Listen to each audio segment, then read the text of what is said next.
Welcome to BumbleKast Live. I'm your host, Ian Flynn, the Bumble King, and joining me as always is my Bumble co-host, Kyle, JCRB Kraus. Hey, the floodgates have officially opened, and there they go. Yay, we're here. We're here to stream. We're gonna stream the things. We're gonna stream all the things, man.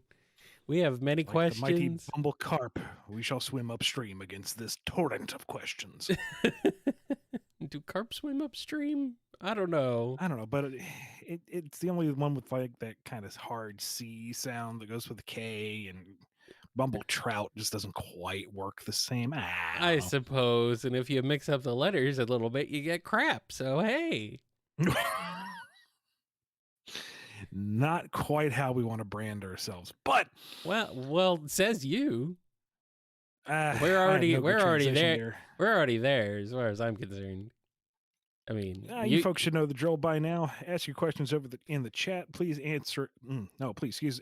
Ask one at a time. Answer your questions. Answer your own dang questions. And if you want a 90% guarantee to get answered tonight, make it a super chat of any denomination. I say 90% because sometimes you guys are just crazy generous and we just run out of time. But if there's any leftover super chats, they will be rolled over into the next priority episode. Yes, indeed. All right. We got plenty of questions to get us started, it looks like. So, all right. One last thing.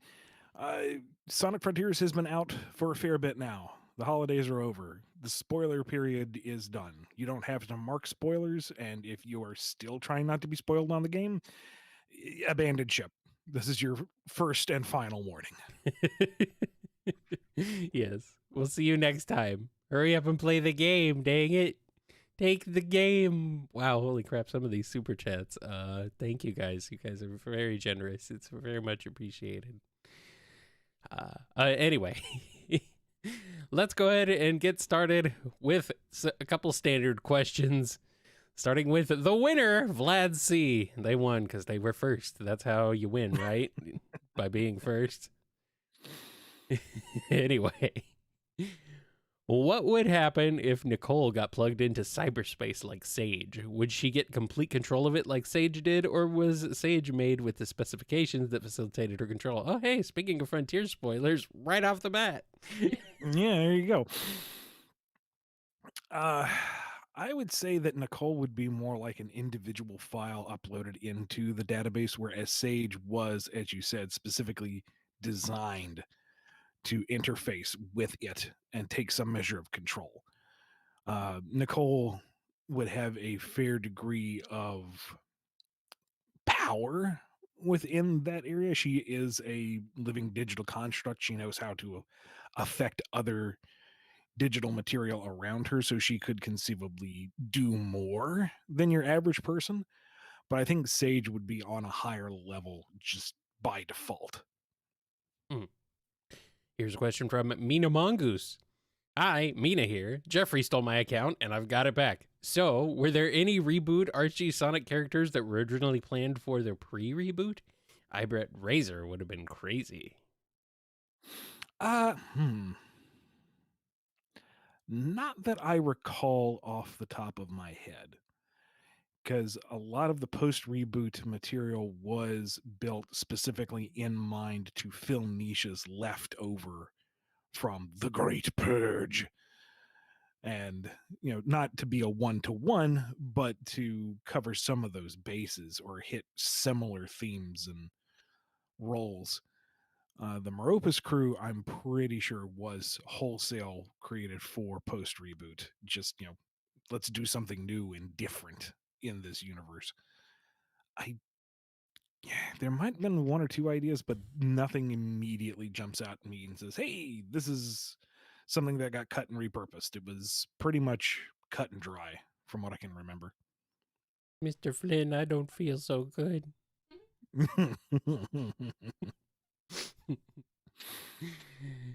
Here's one from Pedanticat. When Worlds Unite started off as a simple 4-way crossover, do you recall any ideas you wanted to explore? So Nicole being infected by the Sigma virus, Boom Crew meeting a more evil Eggman, etc. No, Unite kind of got out of control really fast. Mm-hmm. And it was never just a simple 4-way crossover because the Street Fighter thing was baked in very early on, which was a potential thread for other projects down the line that never materialized, except it was hampered by the licensing agreement that I am aware of, so we couldn't capitalize it or utilize it any sooner. I wanted to, I mean, Worlds Collide was just so good in how it handled everything. I kind of wanted to hit a lot of the same beats because if it ain't broke, don't fix it. But I wanted to be more inclusive, and I think that was one of the stumbling blocks is we set our scope too big. I wanted full equal representation for Archie, Sonic, and Mega Man, but that it ballooned the cast way too fast. And then we had everything else join in. So I don't know. It hindsight's 2020, you know? Mm-hmm. Here's a question from The Last Baby Man. If Mordred Hood was an IDW character like Dr. Starline, how would you portray him if he had his own Q&A stream? What? Okay. Give Mordred Hood his own Q&A stream. All right. Yeah, I didn't have as clear a voice in my head for him. I mean, I guess they're kind of similar degrees of slimy and faux British, but Mm. um, whereas they both have a kind of laid back, I think I'm the top dog outward persona. Starline has the initiative. He is a cruel and active bad man. Hood is a coward. Hood is was a sniveling, uh, a coward. He would not be as charming, I guess. All of his tactics were underhanded and, via hypnosis and other such. He wouldn't get his hands dirty unless he absolutely had to. So, I don't know. It's been a long time since I've had to think with the regards of Hood. Mm. All right, let's switch over to some super chats. We got a lot, so let's go. Levi C is starting us off. If Nickelodeon asked you to make a TMNT show, would you want to make the first season traditional TMNT or try something different like Rise? That is a toughie. Because when Rise first came out, one of the things I wrestled with myself just as a fan of the franchise was this is very, very different. I don't like different, whereas my, good old classic stuff. But on the other hand, we've had 3 other cartoons. Why do the same thing again? Mm-hmm. We had the 80s cartoon, which set the standard to a degree. We had the early aughts cartoon that took a more serious approach. We had the CG cartoon that came kind of middle ground in places, and Rise, which went more comedy, but man, it had some of the more solid overarching storytelling out of them all. But anyway, You're forgetting it's the like when live action show. I know everybody wants to forget it, but I'm not going to let you. it's like I came to appreciate Rise being different and doing something different and not being beholden to what came before. It's a new interpretation of something we've seen multiple times. And we don't necessarily have to be beholden to one iteration of the Turtles. There have been lots, and they can all be fun in their own separate ways, except for the live action one that Kyle won't let go. And Venus de Milo so the question deserves of better. so to launch yet another Turtles franchise, I'd really have to stop and think about that one for a bit, because what do you do that brings a fresh take on it that hasn't already been done before? Something that honors what came before, but does something new so you're not just retreading the same ground again. Oh no, Raph got pissed and went on his own again. Oh no, Casey Jones learned how to control his anger. Somebody got jumped on the rooftop and now they're almost dead. Better get to the farmhouse. We've seen it. We've done it. Do something else. Mm-hmm. But at the same time, don't go so far afield that it doesn't feel like Turtles anymore. I don't know. It's a tough question. And I do not have a good answer off the top of my head. Well, the Next Mutation had a Power Rangers crossover that was actually pretty cool. But the new comic Power Rangers TMNT crossover looks way cooler. So, Mm-hmm. I haven't read it or anything, but what I've seen of it, like, dang, they've got some seriously good artists on that one. Mm-hmm. So, I guess it's pretty good. All right. Here's a question from Chaos Sonic 1. With Blaze being a magical girl now, will she fight pirates by sunlight, being a princess by daylight, the one named Sailor Blaze? Once again, I really dig these alternate universe things that they're running on Sonic Channel. That's just fun. Yeah, that was a good one. Yeah, if you haven't seen it I think yet, that's the official Japanese Sonic Channel. On their website and stuff, they're doing alternate reality, alternate universe takes on some of the characters. And yeah, this one, the latest one is Amy and Blaze. And Blaze has become a magical girl. And it's adorable. Amy's a soothsayer who reads the cracks in eggs as she whaps them with a mallet. That's just funny. I think we riffed recently in an episode about what basically a Sailor Scout Sonic series would be. It would just be Blaze, really. Well, you got Blaze, you got Amy, you got Cream and that unicorn thing from the mobile games. I forget who else we had in there, but time for Sally Moon to make her grand return. No, that's okay. We can do something different. Oh. But at least it would be Sally, right? I mean, we could do that. It might be worth it just to properly name the character Nuxedo Mask. Exactly. Tuxedo Nux. Psh. Silly. Here's a question from Smiley21. IDW Sonic Villain Karaoke Night. How would they sound? Include Surgeon Kit. Well, I would like to think I've established Starline has a decent singing voice. Your mileage may vary. I tried. But he's more like show tunes and, big melodic operatic pieces. He's not going to be able to do more poppy stuff. Rough and Tumble, they try, bless their hearts. They try. They can at least keep rhythm. I will say that. It might turn into a bunch of spoken word, but they try. Mm-hmm. Mimic has turned into a stool, so he doesn't have to participate.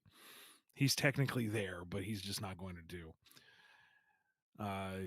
Kit, you put the mic in front of him. Surge tells him to sing, but he just kind of implodes.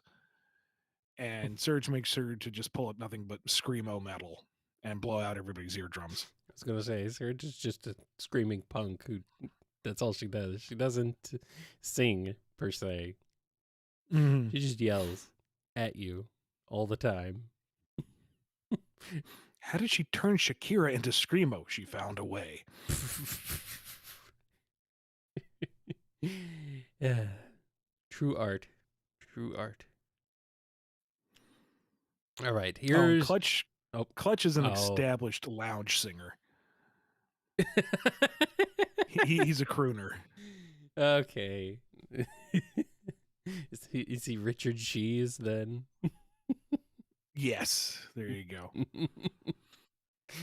That name. Let's not dwell on it. That's not. All right. Here's a question from... Huh? Oh, we're cutting off standard questions, folks. We have way more than enough for this episode, so thank you very much for sending them in. Sorry if you didn't get yours in in time. But no more standard questions tonight. You can keep the super chats rolling in, although we have quite a few of those too. So if you want to keep those rolling in, that's cool. But we only have so much time to be here. So sorry we can't go on forever, but we will try to get through as many of these as we can. So let's go. Here's one from Buddy Bell 3. If Sega plans on bringing back Sega Sonic Popcorn Shop, what popcorn flavor would you prefer? Any flavors you want added to the menu? I don't even know what flavors are on the menu. I mean, variety is good. I'm boring. I just like plain old salt. I don't even like butter on my popcorn. So I'm the wrong person to ask, but I would be all for, diversifying so that other folks who, enjoy things can enjoy that. I would enjoy some caramel corn, maybe some of that cheese popcorn. Apparently, the original version of Sega Sonic Popcorn Shop has 3 flavors: butter, salt, or chili. And Chili, I guess huh? chili would make sense. This is Sonic. So I'm guessing it's like a chili powder. Although it would be kind of funny if it were a big old slop of chili just right on top of it. God. Hope you brought a napkin or 1700. Yeah. Please do not At that put point, just beans put on the straps on the popcorn. side of the bag. No, you put Put beans. straps on the sides of the bag and put it on your face like a feed bag. We need to put beans on all the popcorn. Mean beans. Delicious. I did like that cheesy popcorn. I guess I'm just basic too, because I'm just saying putting the Christmas mix in there, the standard, the caramel and the cheesy.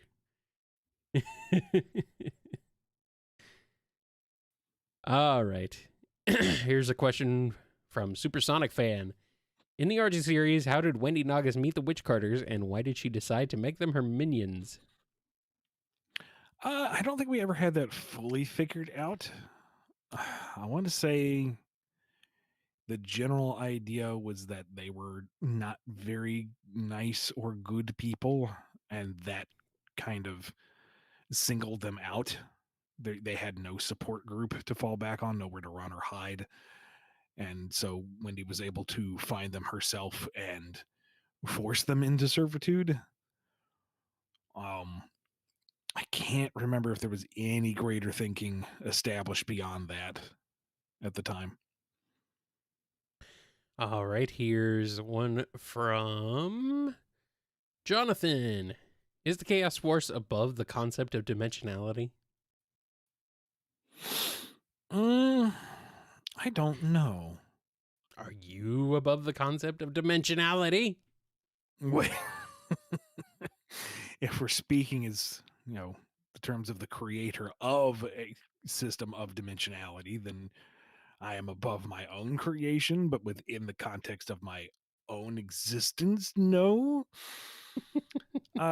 We don't really get a ton of insight into the Chaos Force or Aurora and all that, but it seemed to be focused on just the Prime universe. Like her fixation seemed to be on Knuckles himself and his line, and if you had the multiverse available, why focus on just the Prime aside from the importance of the Prime universe? So I'm going to speculate that the Chaos Force was an aspect of the Prime dimension, and that other dimensions would have Chaos Forces of their own. Here's a question from Lord Van Oscaro. How would you portray death in IDW? Would you use the usual Reaper design, or do your own unique spin on the character?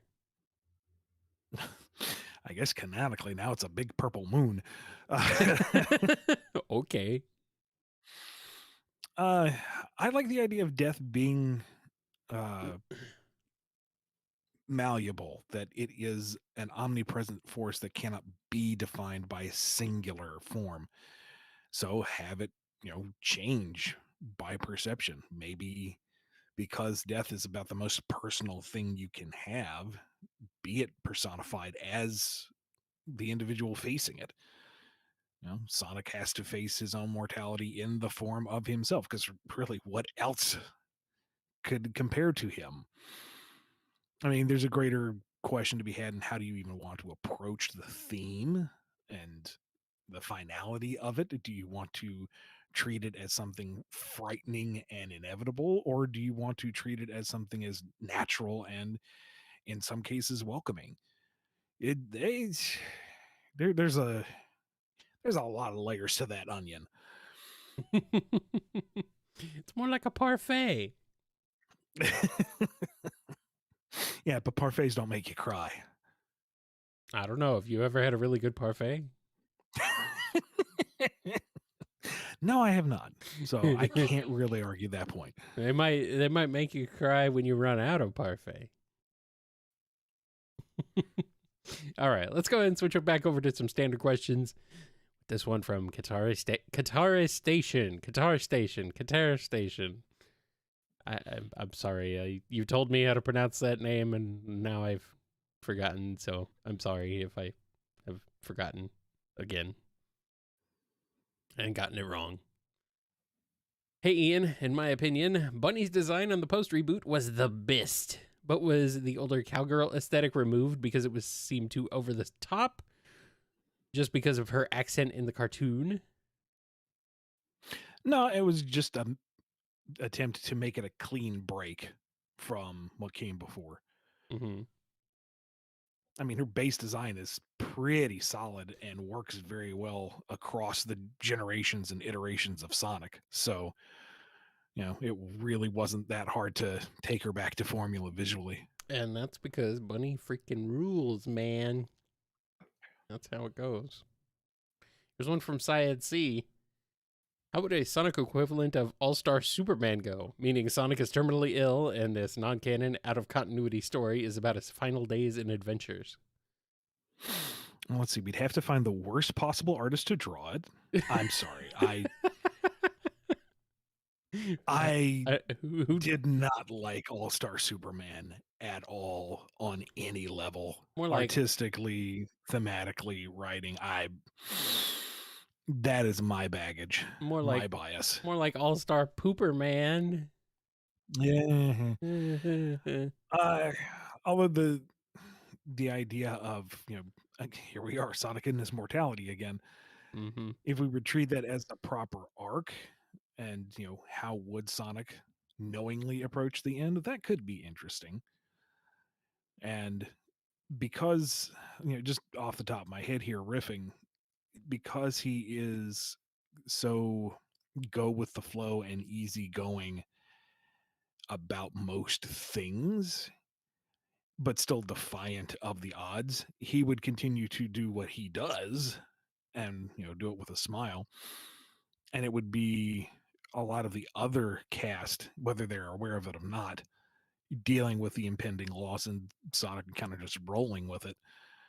Give him a nice heroic final moment and then have him gracefully and with dignity accept the end. He reaches the finish line, spin the goalpost, and that's all she wrote. And then it would be we can all breathe a sigh of relief at being freed from our torment of worrying about Sonic the Hedgehog. 'Cause he's finally dead. Now that's when the new version of the franchise starts up. Oh no! Rise of Sonic the Hedgehog. No! No! No, we don't need any more comparisons to new and old anything. Make it stop. Make it stop, Ian. Make it stop! Oh, fandom discourse. It will never end, truly. Also, I'm looking at All-Star Superman, and I don't know, I feel like I've seen worse art in a comic book. I just hate the way he draws faces. Oh, okay. I mean, I've seen It looks worse like art in a Sonic the Hedgehog comic book, to be fair. it's.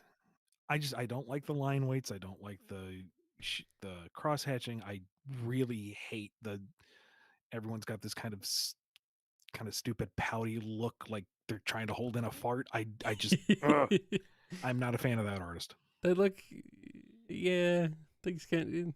They're not very expressive.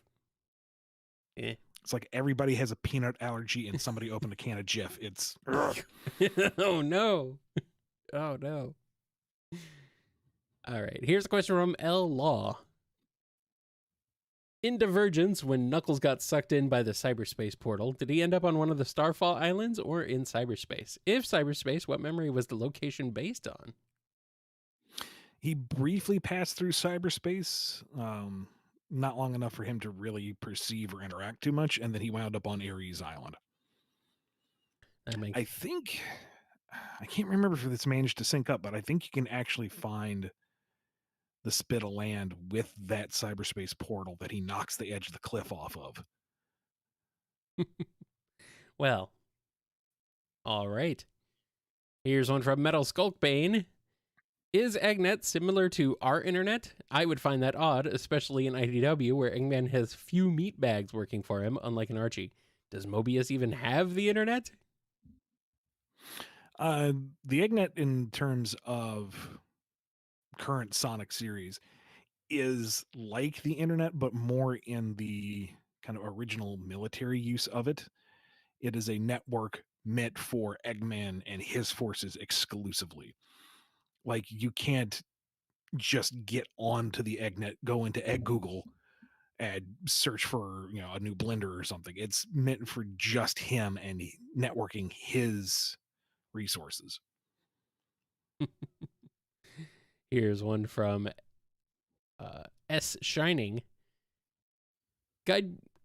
Guidebooks state Sonic do love Amy, but he's shy about it. In Frontiers, he seems to accept his feelings and overcome his shyness based on 2 lines. So, wedding when? Oh boy, this escalated quickly. Calm down.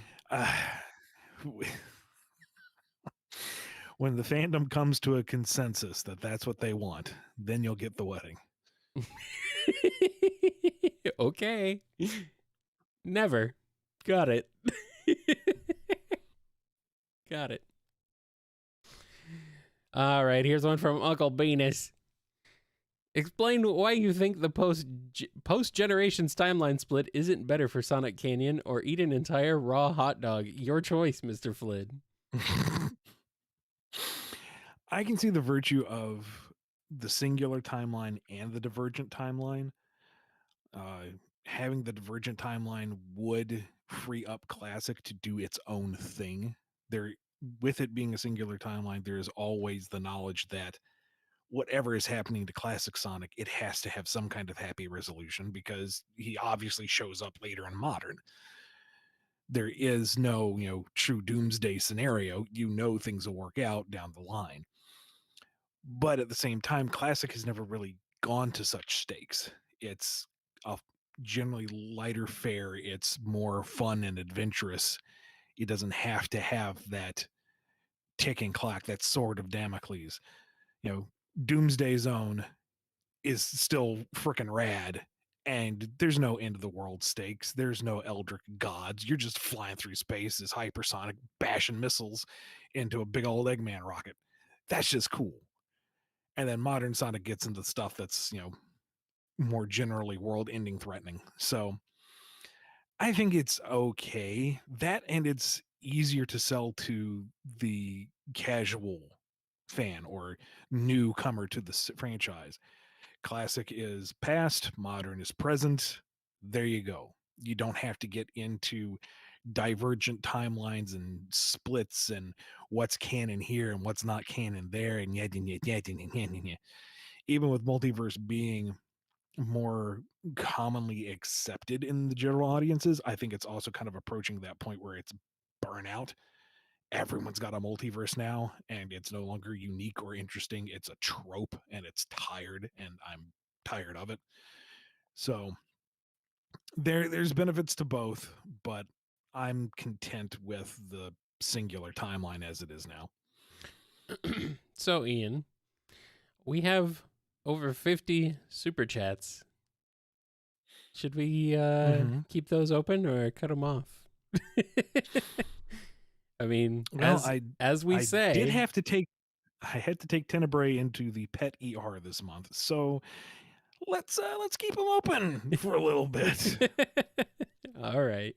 Well, as we say, as we say, we will not probably not be able to answer them all today, but we will roll them over into a upcoming priority episode. So we will we'll get to them. So sorry if we don't get to yours, but we'll get there. We'll get there. So thank you everybody. We're gonna keep them open for a bit. So. Alrighty, let's go ahead and get into this question here from Raphael C. In 06, the characters traveled through time via Chaos Control using 2 Chaos Emeralds. Is this still possible, or was it a one-time thing, or a one-game thing? Perhaps it was the accident in the Project Solaris that left the space-time on Soliana unstable enough to allow for this somehow? As far as I'm aware, dual chaos control time travel is still a viable thing. Neat. Here's one from Michael B. What does Mimic do between jobs? What's the possibility of encountering him selling takoyaki down by the Central City Pier? Is it actually octopus, or is he using white wisps? Oof. Oof. This is so good. I feel so energized afterwards. Ooh. Yikes. Come try the new Yacker Dog. Oh, no. It's the talk of the town. Oh, no. Oh, no. Those flavors translate really well. Oh, no. I imagine Mimic, when he's not on the job, is largely off the grid. He's training, he's reading, he's keeping to himself, maybe, keeping track of current events online just to have a lay of the land. But by and large, he just does not interact. Alrighty. Here's one from, we're going to switch over to some super chats, actually. So here's one from JJ Slider. In Egg Reverie Zone in Mania, the in-game clock constantly shifts between time values at random, including non-real time values. Is that meant to show the Ruby's control over the flow of time? I think that's just to show that all of reality is kind of funky at that point. Even the UI for the player. Yeah, like, I don't think it's meant to be a time aspect. I think it's meant to just show that reality is all wibbly wobbly because of the Phantom Ruby at that point. Everything is breaking down, even for you playing the game at home. Hurry up and save the world. Help Sonic. Push the buttons. Push the questions. Wait, no, don't push the questions. We have more than enough. You'll probably knock some off the table. No, stop. Here's one from Stephen A. Do you guys like the Tick? And do you guys like the superhero names like Bipolar Bear? I mean, that is terrible. It's a terrible name, but it's very funny. Yeah, I love the Tick. I need to read more of it, to be perfectly honest. Yeah, I'm with you on that one. Like, I never really watched the live action show, but Patrick Warburton was an inspired casting decision. I mean, I don't know who else you cast in that role, to be fair. Seriously. And one of my fondest memories was watching the animated series with my dad, and they're fighting the Santa clones. And the original hooks himself up to a hydroelectric plant to generate just a bajillion clones, and they come tumbling down the ravine like water. And the Tick goes, "Oh no, it's a Yuletide." I thought my dad was going to bust a gut. I thought he was going to hurt himself.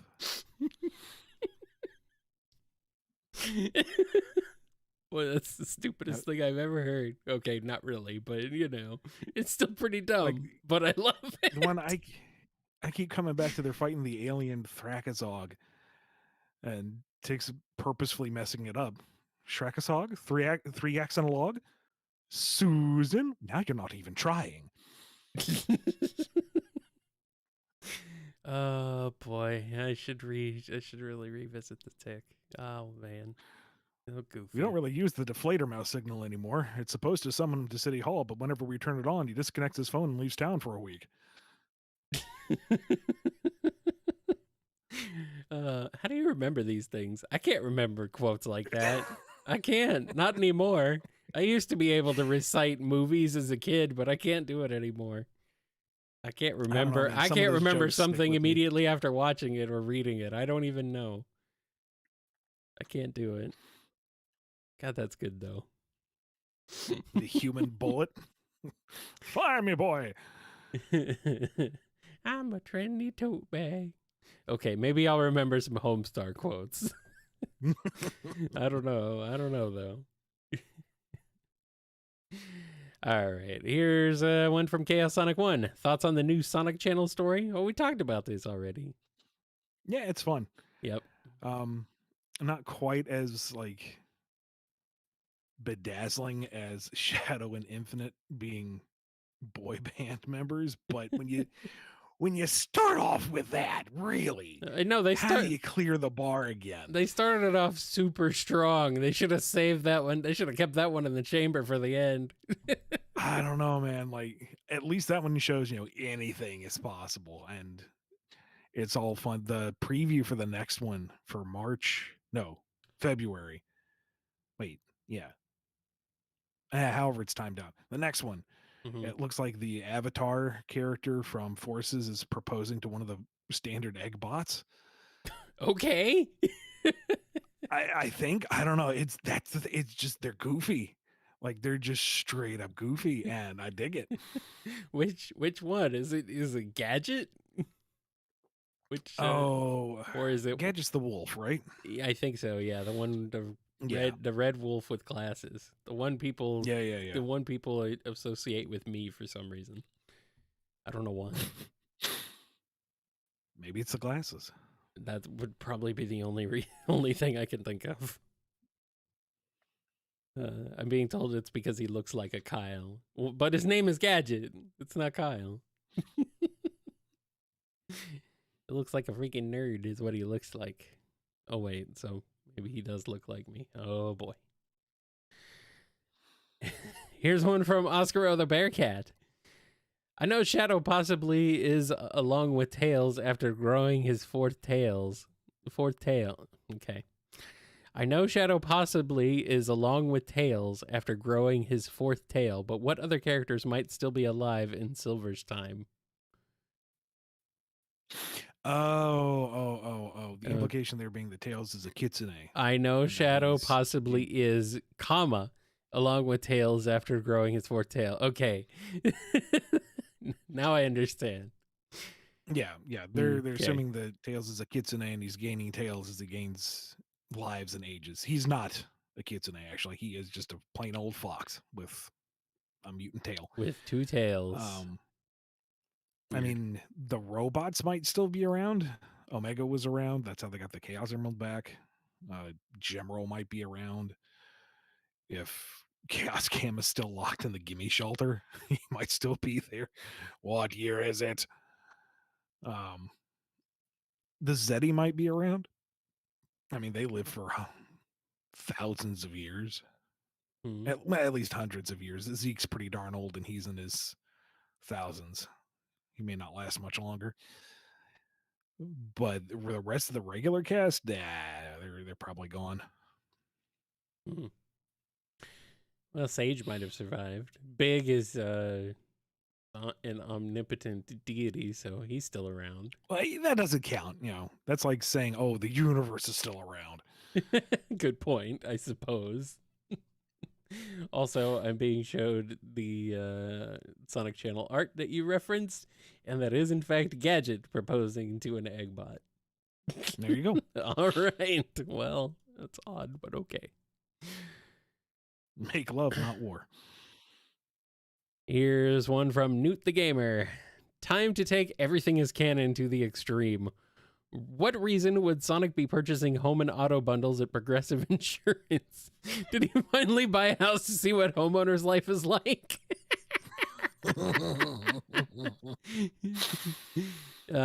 Sonic. Tails got tired of letting him bum on his couch in every workshop he has around the world. I'm tired of getting the rent on every freaking continent, Sonic. Buy your own friggin' house.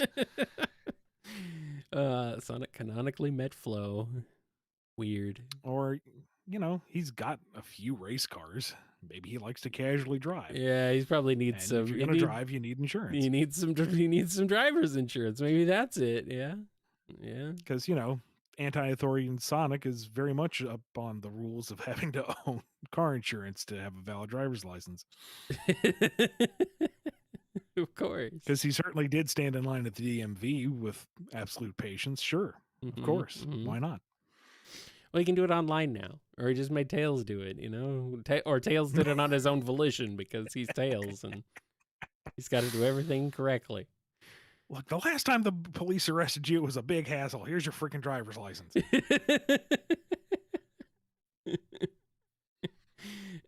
Remember when you had to break out of a helicopter? Remember when Big helped you jump out of a helicopter?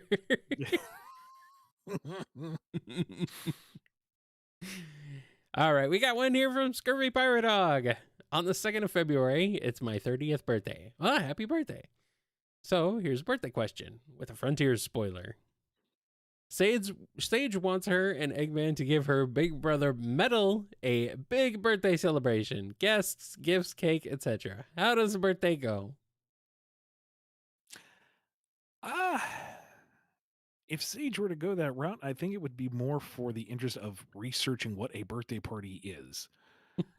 I don't think she particularly feels like Metal wants one or needs one. It's more that, she's getting used to this being alive and having a family thing. And what families do is they have birthdays, which, happy birthday to you, by the way.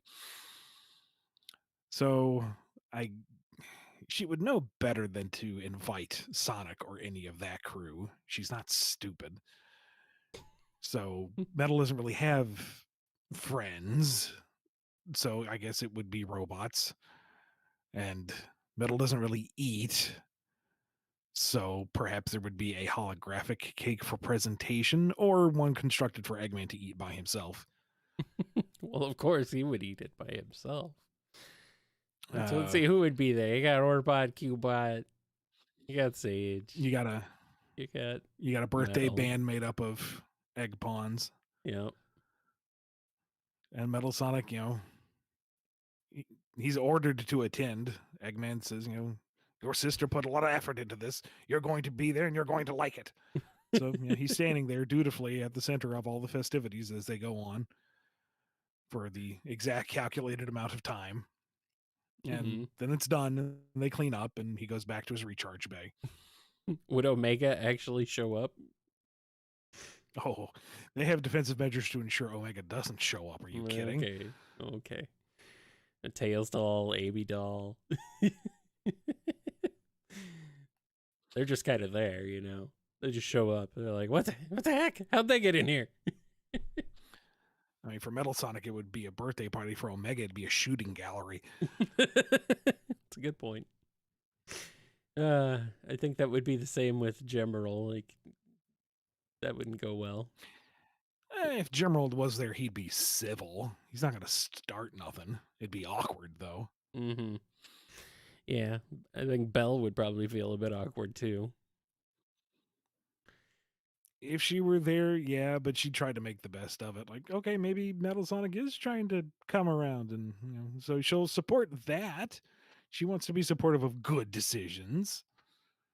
Okay. And then she realizes that Metal Sonic is in like standby mode the entire time. Well, I mean, probably. We'll see. All right, here's one from Sunblister16, a new member to the channel. Welcome. Hey. I asked last month about Boom Starline. You should have known Boom Surgeon Kit were coming. Well, where are they going if they're coming? Where did they come from? Where do they go? Where are they going? Cotton Eye. So, yeah. Joe. So they would just be like jerks, delinquents that are out to cause trouble purely because they just don't like Sonic. Hmm. They don't like the hero worship. They don't like the fact that the island got named after him, or the village, or both, whatever it was in the end. No, they're there to cause trouble in general, but then when they find out that there's some resident hero and that, you know, they're actually respected and liked, it's like, oh, it's disgusting. Gonna break things down even more. And then after the fighting is done and, you know, they're all tuckered out, then they have to clock in at Medburger. Good point. Ah, yes, the most evil establishment of all. Mm-hmm. Mm-hmm. Mm-hmm. Mm-hmm. The Man, idea of Surge being an angry teen behind the burger counter just seems to fit. well, I Like mean, she spits in all the food. And then that's Dave says, "You can't add flavor like that. It's against regulation." good old Dave. uh, Makes sense. I like it. Here's one from Astrono. I figure this is mostly speculation, but if the Chaos Emeralds and Soul Emeralds can grant a super form and burning form respectively, if someone compatible gathered the 7 time stones, would they enable a time-based super form? Nah, I'd have to double check, but I'm pretty sure there's only 6 time stones. There's something like that. I don't. And that may be the magic number. You have to have 7. But is there a 7th time stone somewhere? I'm being pedantic. What you're asking is there like a chronal form for somebody? And that'd be neat. Um, I don't know what you would necessarily do with it that wouldn't just be narratively broken. I mean, a single time stone can grant time travel. We're talking all 6. It'd be like full on time, and you'd turn into Solaris. Ew. So, Nope, there are 7. are there 7? Could have sworn there were 6. Nope, Okay. there are 7. But See, this is why I the do my research before I actually write anything. Fleetway had 6 for some reason. But that's because there were only 6 Chaos Emeralds, I guess. So things got a little wonky there. But no, there appear to be 7. Okay, well, shut my mouth. And some people wish you would, probably. Meh, they're not in this chat, are they? Yeah, well, some of them might be. Yeah, well, too bad. And yet they're asking know. questions. If they're asking questions, clearly they don't want you to shut up. I don't know what you could do with a Chronos state, for lack of a better term, that would be definitive against like super and burning. So maybe you can get enough speed and you can warp to past or future without having to hit the signpost. That'd be kind of fun. Mm-hmm.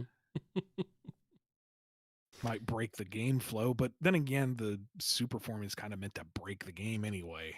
It's just for funsies. Maybe I'm overthinking this. Exactly. Exactly. All right. We're going to go ahead and switch over to some standard questions for a bit. Starting with this one from Ellie. Is Tails' ring from Sky Patrol called the Boomerang? It's called that in the Sonic Adventure DX guidebook, but those aren't really written by anyone from Sega, so the canonicity of that name is dubious. It is dubious, but that's a fun name, so that's worth looking into. Boomerang. And, you know, if it isn't official, maybe it should be. Friendly Mushroom has a question. On the Sonic Wiki, there is unsighted speculation that the reboot's Ben Mutsky's new name was named after the great Ben Hurst of SatAM fame. Can you confirm if this is true or not? Actually, as we've confirmed, it's true several times. Yep. That was in honor of Ben. Yes. Yes, indeed. Chaos Zero Games has a question. Let's say that Sonic never saved Tails, but it was instead the Witch Carters who saved him from Kabi and Rocky, the Fox Bullies. So, what would have happened if Tails joined the Witch Carters? Maybe he'd maintain their tech, like be their little brow-beaten mechanic. Maybe he'd have his own little flying cart of some kind.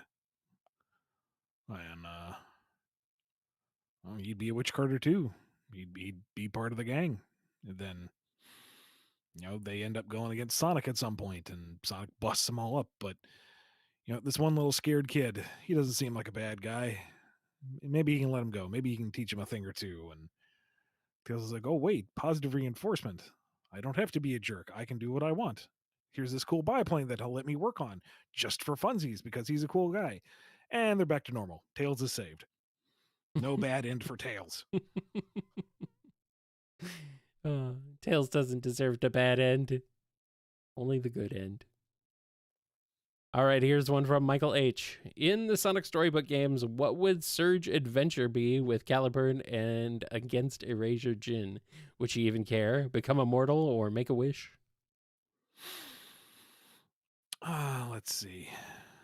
Like, it's been a while since I went through Secret Rings, but, if she's with Shahara and has the promise of power, like, wait, this Eraser guy is gathering up world rings and can control an entire book reality. Yeah, sign me up. I'll steal them first.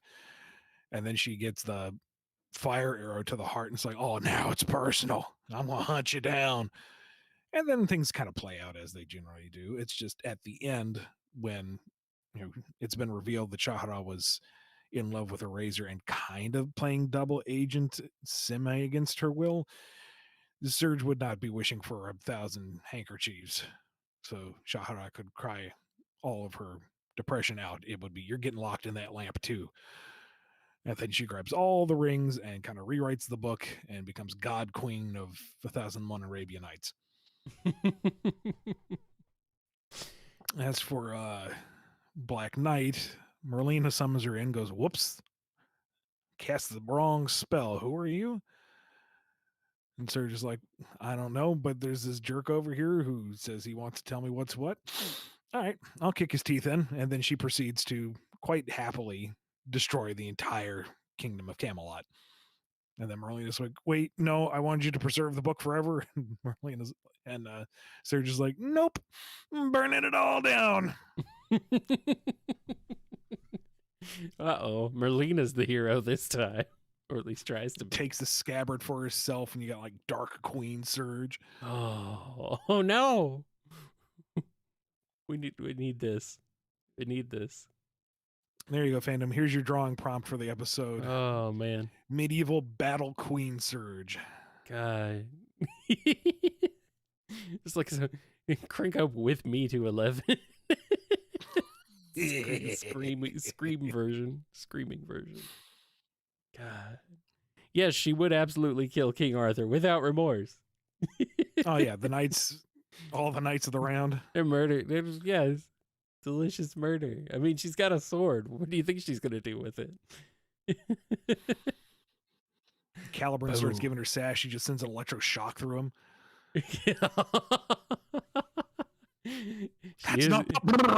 Uses him to channel her zappy powers. Oh boy. Okay, this sounds really awesome. Yeah. She's either gonna stab you or tase you or both. Do want.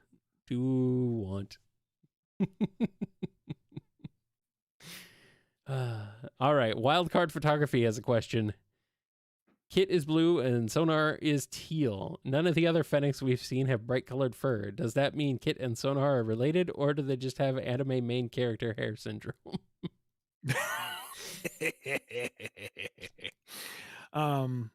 With the what did we call them? The Desert Raiders? Oh god, it's been so long. We were primarily going for colors you don't typically see in the main cast, and they were also kind of plays off of the photo negative of what the regular characters were. Like Trevor was purple as an inverse of Knuckles is red. Oh shoot, what was the porcupine's name? Porky. No, hold on. Probably not. Also, holy crap, I forgot Spike. about it. Okay. I forgot about Mighty Ray Sonar. says it's Spike. I forgot about S- Sonar, but she's adorable. Can we I bring her like back? so Spike was an inverse of Sonic's blue, and then Sonar's teal was kind of inspired by orange going to blue, Mm-hmm. and just trying to play with some different palettes that you don't see typically in Sonic characters. Um, Whereas Kit was just inspired by the Blue Tails, Blue Knuckles palette glitch in Sonic 3. Mm-hmm. So um, the parallels are coincidental. Mm. Alrighty. Let's switch over to some super chats. Here's this one from Rhythm Raccoon. Did you? Depends on what you're asking about. I don't know. Did you? Oh, is this admissible in court? Are you a Hmm. cop? You have to tell me if you're a cop. Did you? You know what you did. Did you? Yeah, I know what I did. Does he know? Look, if you liked it, sure, I did. If you didn't, no, of course not. Does he know what he's cooking? Cooking. Here's one from the Might of Gabura. A space Eggman created in IDW folds and expands infinitely while bypassing spatial laws each time ad infinitum, basically stacking infinitely. So is its spatial dimensions / extant infinites. Hold on. Extent infinite. There we go. It's implied. Folds and Sure. expands infinitely while bypassing spatial laws each time ad infinitum. Stacking infinitely. So is it spatial dimensions / extent infinite? Sure. Well, I guess. I know fun is infinite.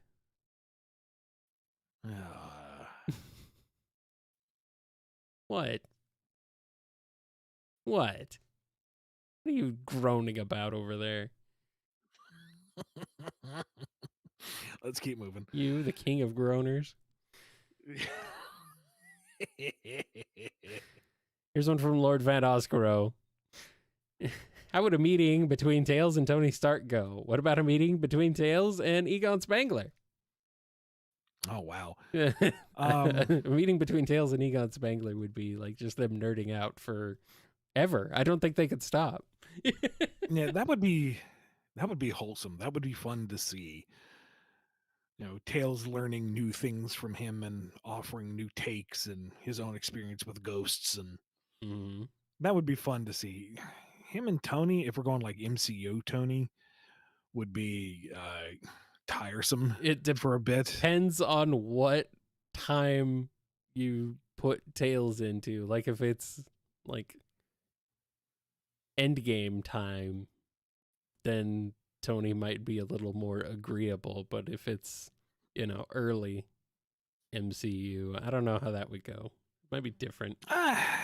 I mean, you might get a retread of the Build-A-Bear joke with Rocket, but I feel like Tony would kind of roll with that regardless of where he was in his life.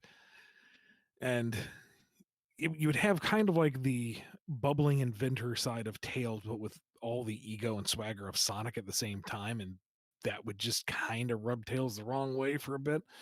But if he can get past that and they can get to talking shop, then focused on the project, they might get along. It might be kind of fun. It's just, the minute Tony can get off on a personal tangent, then Tails is like starting to tune him out. It's like, yeah, okay, sure. You did that too. Mm-hmm. Oh, very witty. Mm-hmm. Yep. I'm going to just keep working over here.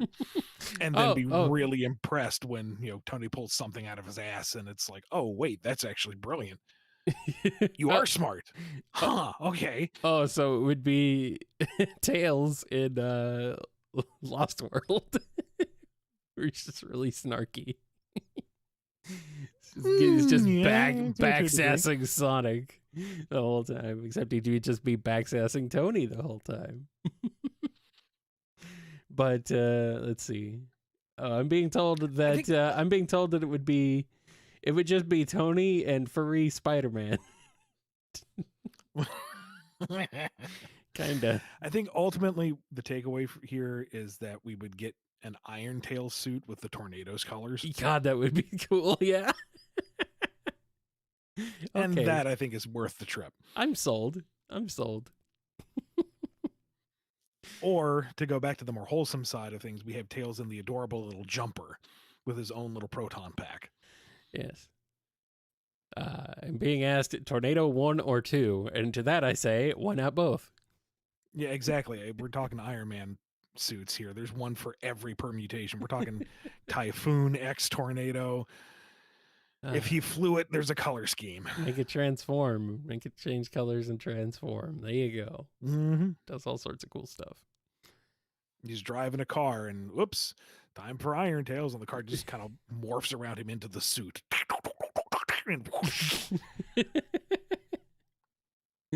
That would be pretty cool. All right, we got one here from Stephen A. Let's take a break from Sonic for 5 seconds. No, not on this show. Let's talk about X-Men. Who's your favorite X-Men character? Is it Jubilee, aka Sparkle Fingers? Hey, are you disparaging Jubilee here? How dare you? I like Jubilee well enough. I liked her better when she had fireworks powers and not when she was a vampire. That was odd. That's still weird to me. That's odd. Yeah. No. Yeah. I know I'm in the minority here, but apparently I she's always back liked to normal Cyclops. now. Oh, is she? Well, no changes can actually stay. So, well, you know. But I'm a Cyclops stan. You're weirdo. I like Scott. I like the fact that he has this incredible power and he has to keep it restrained at all times. That he's in charge of keeping everyone in line, and you've got someone like Wolverine who's macking on his woman and randomly murdering people and probably stinking up the place, and he's a dirty, barely human animal man, but he's on the team, and you got to respect that, because otherwise you're just going to blast his head off, and no, can't do that. Got to take the high road here. And I liked him best around the time X-Force, when it was rebranded with Wolverine as the team leader, as like the Black Ops group. And Scott kind of found this medium between Charles and Eric's visions of, we need to find a way to coexist. We cannot fight everybody. We need to be seen as equals. We need to integrate, but we also need to protect ourselves. And there are some extremists out there that will do some crazy crap to wipe us out. But if we openly fight, then we're seen as hostile and violent. So Logan, you're the best at what you do. Go do that thing there, Bob. that level of practicality and measured control. I don't know. I like Scott, and there was a bit in Astonishing X-Men which there's a lot of baggage to come with that run, but I just really liked his characterization there, especially when there's this big old sentinel clawing up the lawn of the mansion, and he tells everyone to get behind him. I want this thing off my lawn, and just whips the goggles off, and it's just a panel of red as he freaking nukes this thing. There's this one scene in X-Men Evolution that I freaking adore, where number one, I kind of like Scott's characterization there too, where he's kind of being prepared to take over the team, but he's an awkward teen and he's trying to figure out his place in life anyway, but he's trying his best. Yeah. And they're confronting Juggernaut on this dam, and Scott is doing his best to keep him at bay, and Juggernaut's pushing his way through the optic blast going, "You can't stop me, I'm pure power." And Scott just is done with it. He says, "You want pure power? Fine," and whips the goggles off. Yeah. And just freaking unleashes. And it's like, get him, boy. And then, of course, Juggernaut, being Juggernaut, can't be stopped. So he walks through this torrent of dimensional force beam and palms his head. And it's like, this is the coolest this show has ever freaking been. It's a great show. It's not gonna lie. But yeah, that's definitely one of those moments that's like, okay. this is kind of serious. I'm not saying that he's always written perfectly. No, but like he's without flaw, but I don't know. I appreciate his character, and I think his general looks are cool. I don't like the skull cap look. I much prefer the like mhm. early 90s with the half headpiece, even if it doesn't make any bloody sense. The blue and gold look. Yeah. And I just dig the idea of being able to look at something and just punch it with sheer force of will. Well, I mean, this is still related to Sonic though, because I mean, is Sonic movie dad is Cyclops, so can't get away from him, not even for 5 seconds. Anyway, my favorite is X-23 and Rogue, but mostly X-23. Yeah. Also, I really dig Apocalypse, even though he is wildly inconsistent and like the king of jobbers. Well, I mean, you gotta have your Worf, the guy who's like super strong, but you throw him around a bit to, say that, oh, this guy's even stronger. I know. I remember discussing it with someone way back in the day, and they said the Age of Apocalypse arc ruined the character because he would never become that cool again. Mm-hmm. It's like, yeah. But he's got one of the best lines in the old 90s cartoon, and I don't care how poorly that's aged. When he's being confronted by, one of the racist idiots. And they're like, wait, you're a mutant too? And then that great filtered voice is like, I am as far beyond them as they are beyond you. And it's like, ooh, you're cool. I like you. Nice. You can wear a big old A on your belt and I will still take you seriously. All right. Here's one from Sonic Mania 2099. I was curious, will the lore team include characters from past media? I can't really say what our initiative is in group and how that will affect future Sonic media. That's all internal stuff. Yep. Maybe we'll find out soon. I will say that there is some cool stuff coming up in the next few years. Like, I, as a Sonic fan, am excited. Maybe we'll find out soon. Hopefully. Oscar the Bearcat has a question. If Neo Metal Sonic were to copy Ix's data and Zeddy data, would he be able to resist their power over machines? Ooh. Yeah, I guess so. That'd be a fun twist on things. All right, here's one from Emil C. Can Eggman put Mobians, OWTAC, into Badniks? What is OWTAC? Altac? Regardless. I don't know. You would think so, but he hasn't seemed to ever do so. Like, at the most, we've seen them imprisoned in the Death Egg in Sonic Forces, but they haven't been put into Badniks. Huh. You would think if the little animals can power a whole freaking Motobug, what would a Sonic type animal do, you know? Or maybe they have too strong a will. I don't know. All I'm finding is Ogden Weber Technical College. I don't know what that has to do with anything, but Altac. Okay. OWTAC.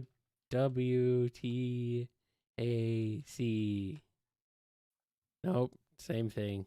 Nope. I don't know what you're referring to with that, but anyway. El Technopada is here with a question. A weird question coming out. I don't know. We've had some pretty weird ones, so. I had an idea where some people who Sonic saved started a cult, adoring him as a god and as a messiah, and then Sonic would notice it. How would you play with it? We've talked about this before. Yeah, I mean, I think he would be flattered at first. You know, he likes the attention, he likes the positive reinforcement, but he doesn't like the conformity of it. So once the whole the cult angle of the cult starts to rear its ugly head, he'd be like, no, that's not cool. You guys should be free to do whatever you want, and stop following me. No, don't lock me in the basement to worship me forever. Tails, help! Oh boy. Oh boy. All right, here's one from Cody G. Ian, when are you going to start writing the Homestar Runner and Stronglopedia? And will it have the deep lore of Strong Badia? I mean, we need the deepest lore. If the Brothers Chaps really wanted to do something like that, and it's not something I could organize, but there are publishers out there who do that kind of thing. If I were asked to take part in some project, that would be fun. And I'd know where I could start doing my research. And oh, gee darn, I'd have to watch a whole bunch of Homestar Runner again. And read a lot of Homestar Runner wiki. And believe me, there's a lot of Homestar Runner wiki. Yeah, there is. It is. I mean, frighteningly. I mean, to be fair, they've already done most of the work. Yeah, so.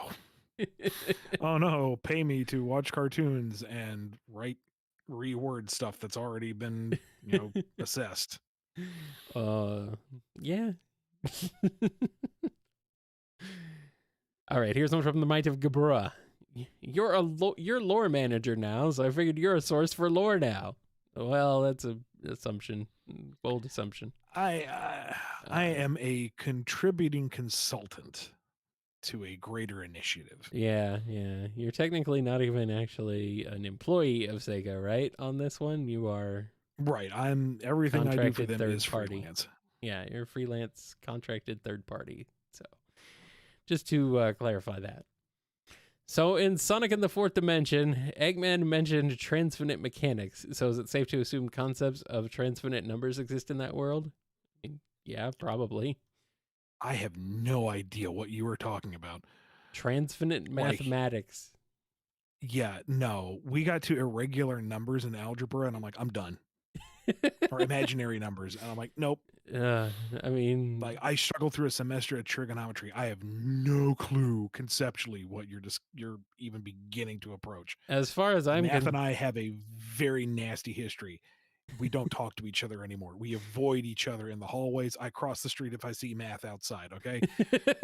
If you want to apply actual mathematics to Sonic's universe, you do you, man. That's your entire headcanon. I am not there.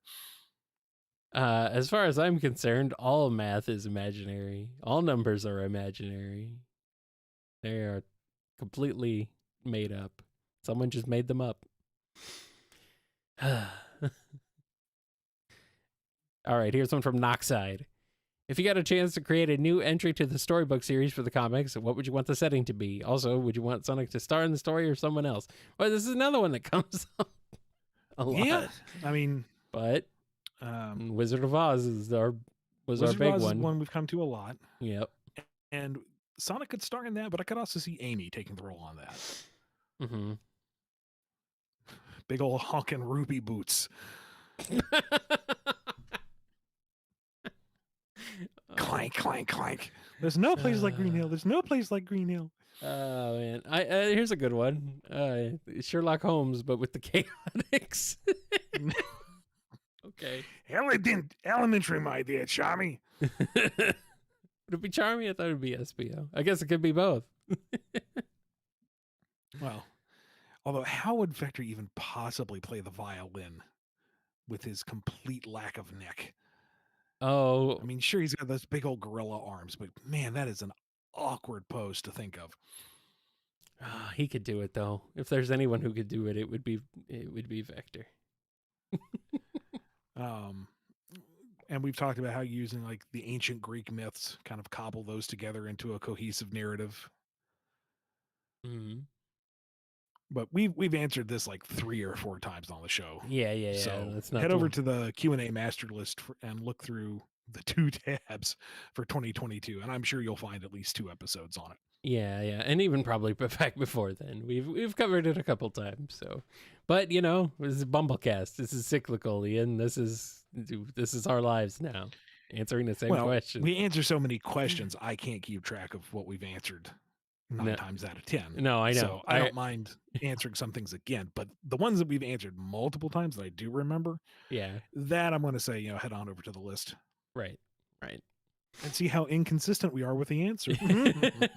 I know some people this week were upset about people asking about the Gaia temples multiple times. It's like, well, they all asked them at the same time before we recorded the first answer.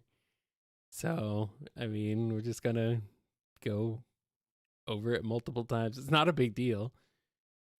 It's not a big deal. I'm okay with it. It's just kind of funny. Like, people were getting all uppity about it. It's like, calm down. It's okay. Everybody asked about it all at the same time and before any of the answers came out. So, oh well. And our last super chat for now is from Professor Scruffy Matt. It's baby's first super chat. Yay. Hey, Scruffy Matt's first super chat. Wow. That seems odd. I thought he asked like a zillion of them. Interesting. Bowser and Eggman get together for Sage and Bowser Jr. to have a playdate. What happened?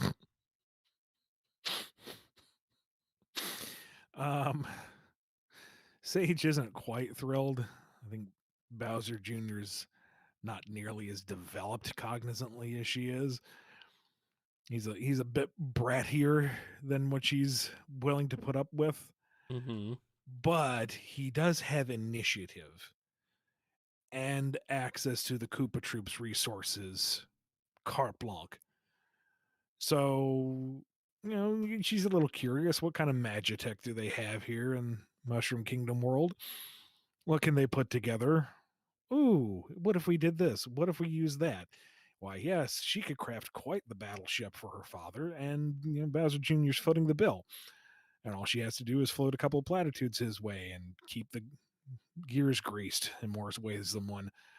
And so the play date is done, and Bowser and Eggman are, coming back to pick up their kids, and they have some kind of gigantic floating fortress. And you know what? The kids did all right. So they all get up in this big old flying death jalopy and go to kidnap a princess and have a good old time conquering the kingdom again. Have fun storming the castle. I mean, they don't actually get to the castle because Bowser starts bragging about what his kid created, and Eggman goes, well, no, Sage clearly was the architect of all of this. And then they start really huffing and puffing over whose kid was the better contributor, and then they end up crashing the whole thing because they're fighting. Oh man.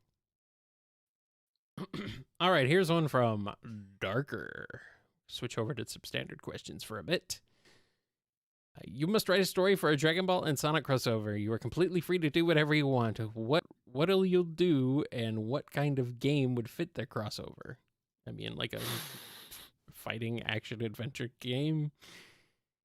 Yeah, I could see. You know what? Let's go the unconventional route and find fairly even footing and put classic Sonic with Dragon Ball era Goku.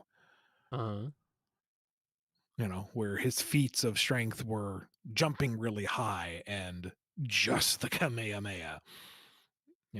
He flies with his Saiyan tail at one point. The extending pole is a viable weapon for him. He needs to do, kung fu with. So Eggman signs up with the Red Ribbon Army. He's helping to build various androids for them. And then we have just a action comedy with the two of them beating up robots and Red Ribbon goons and ousting Eggman and Commander Red. Commander Red, General Red. Fake Dragon Ball fan. That's right. You are a fake Dragon Ball fan, just like you're a fake Sonic fan, Ian. You fake Sonic fan. You don't even know what a Sonic is. You've never seen a Sonic miserable pile of rings. You've never seen a Sonic in your life. You wouldn't know a hedgehog if it bit you on the butt. Hey, what a coincidence.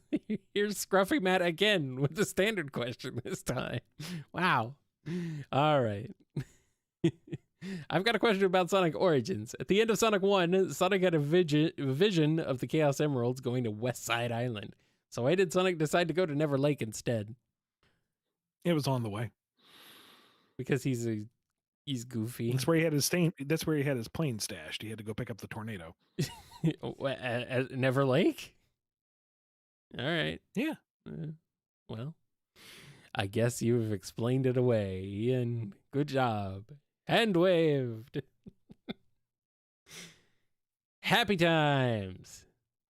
As a question, why does Chaos Zero's tail always look like the same stub even before Froggy had stolen its tail and after it had gotten its tail back? Shouldn't it normally be longer and with a tip like Froggy's? Yes, it should. This drives me up the wall. This is like the smallest, nerdiest thing to be up in arms about. But yeah, it bugs the crap out of me. The Chaos Zero does not have his tail. He didn't have it when he popped out of the Master Emerald. He doesn't have it in any official art afterwards. He should have his freaking tail. He should have a little waggy froggy tail. Urgh. Deepest lore needs to be fixed. Well, I mean, if there's anyone who could fix it, Ian, right now, it's you. So go fix it. Yeah, I'll submit that memo. We'll see when that clears. And then they got to go back. And they'll have to go back, though. And if they ever re-release any of the games with Chaos in them, they'll have to re-render everything. And, he finally got an action figure, which I still can't find. Mm-hmm. And that's got the little nub tail, too. It's like, grrr. Oh, well. I cannot find Sonic toys up here to save my life. It's ridiculous. I'm in freaking Toronto. You would think a major metropolitan area would be well stocked, but no. They still have those freaking oddly colored blacklight figures. Weird. Sorry, tangent. That's okay. I forgive you.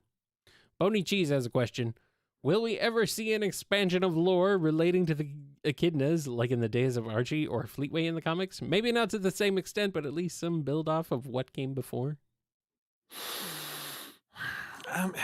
Never say never, maybe but I don't foresee it happening anytime soon. Maybe in the movie universe with Knuckles' solo show, but other than that, no, probably not. I will be very surprised. But if it goes that route, broach the subject much at all, it would be.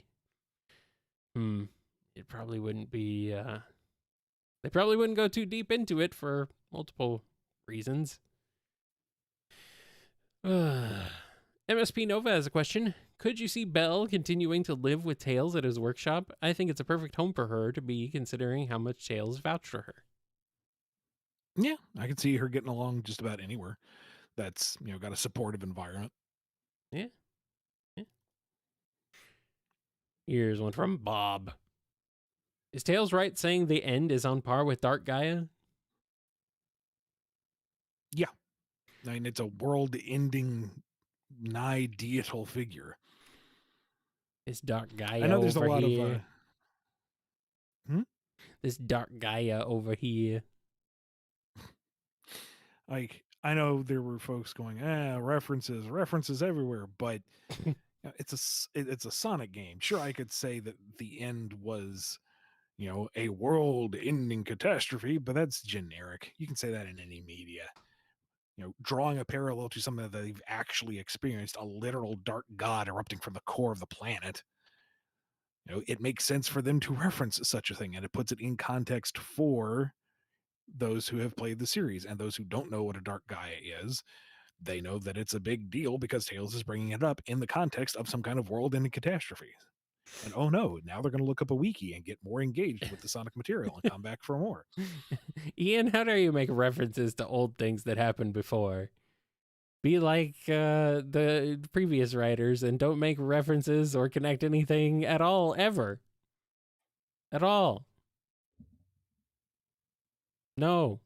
Don't do that, Ian. Bad. Anyway, here's one from Conga. To both of you, what are your favorite non-Sonic Crush 40 songs? Sonic Youth is very silly, but I like it. It's catchy. because it's literally just all of their song titles mashed together into lyrics. Last time you were up here, Yeah. We were on a road trip, and you had some Crush 40 stuff playing, and there was something from a racing game. I mean, probably that's one of the NASCAR arcade racing game. The soundtrack for that. Yeah. That's their self-titled album. It's the same stuff. Okay.